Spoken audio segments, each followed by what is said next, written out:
मुख्यमंत्री तीर्थदर्शन योजनेअंतर्गत धुळ्यातून 800 ज्येष्ठ नागरिक अयोध्या नगरीला रवाना। पालकमंत्री जयकुमार रावल यांच्या हस्ते हिरवा झेंडा दाखवत रेल्वे प्रस्थान। मुख्यमंत्री तीर्थदर्शन योजनेअंतर्गत धुळे जिल्ह्यातील 800 पात्र ज्येष्ठ नागरिकांची निवड करण्यात आली होती। सर्व ज्येष्ठ नागरिक आज सकाळी रेल्वेने अयोध्या येथील श्रीराम मंदिर येथे तीर्थयात्रेसाठी रवाना झाले असून पालकमंत्री जयकुमार रावल यांनी हिरवा झेंडा दाखविल्यानंतर रेल्वे मार्गस्थ झाली। यावेळी सर्व ज्येष्ठ नागरिकांनी जय श्रीरामचा जोरदार नारा दिला। दरम्यान दहशतवाद्यांनी कितीही भ्याड हल्ले केले तरी कोणतीही तीर्थयात्रा थांबणार नाही असे देखील पालकमंत्री रावल यांनी यावेळेस सांगितले।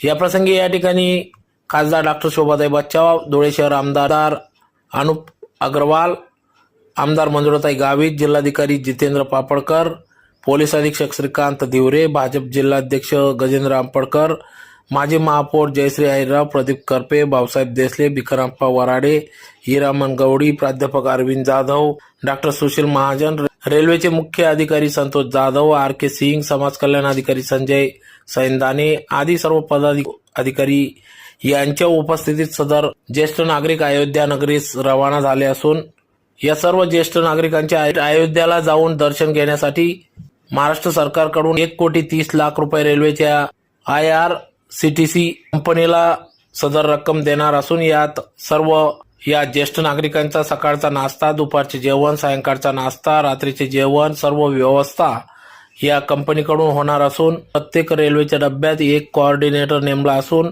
तर सर्व ज्येष्ठ नागरिकांना या ठिकाणी उत्तम प्रकारे व्यवस्था या ठिकाणी करण्यात आली। तर अतिशय जल्लोषात सदर या ठिकाणी 800 ज्येष्ठ नागरिक हे अयोध्या नगरीला रवाना झाले आहेत।